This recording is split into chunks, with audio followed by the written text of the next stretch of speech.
Окей, өнөөдрийн мессеж. Би зүгээр тав подкаст дээр сонсчихсан санагч байна. Жохон буруу санаж магадгүй гэхдээ нэг юм бодохтой зав. Чи бүтээхийн орон зайд чамд ямар ч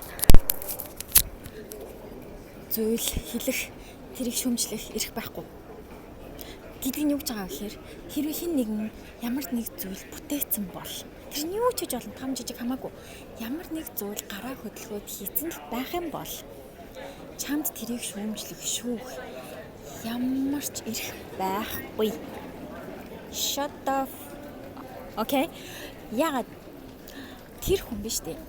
Гар хөлөө хөдөлгөөд оргүй хоосон байсан зүйлийг юм болгоод ингээд гарт баригдахуйц юм хийцэн бүтээцэн байна. Окей? Харин чи наана зүгээр шүлсээ өвсөргээд юу ч хийж бүтээгээгүй. Тэрэнд нь бүр оролцоочгүй, яаж хөдөлмөрсийг мэдчихгүй байж иж хоосон зүгээр шүүмж хилээд сууж байх чамд ямар ч эрх байхгүй. No.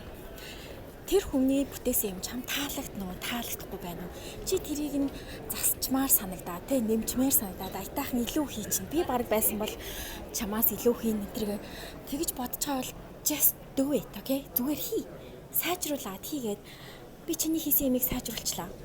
Эсвэл би юм хийлээ гэд хийсэн бүтээсэн зүйлээ харуулж чадахгүй бол just up, okay? No. Тэр хүний хийсэн юм чамд заавал таалагдахгүй. Энэ бүр юу ч хийж болно. Бүр юу ч том жижиг хоол хийсэн байна уу? Бичлэг хийсэн байна уу? Зураг зурсан байна уу? Хэрвээ тэр хүн ямар нэг зүйл хоосон зүйл, юу ч байхгүй байсан зүйлийг ямар нэг юм болгоцсон л байх юм бол чамд ямар ч тэнд шүүлтөөр хийх ямар ч эрх байхгүй. Окей? Зүгээр хоосон үг үсчүүлээд хоосон хий гаргаад сууж яхаар юм хий. Бүтээ. Хэрвээ чи тэр зүйлд оролцоогүй гар хуруугаач хөдөлгөөгөө л зүгээр. Bye. Love you.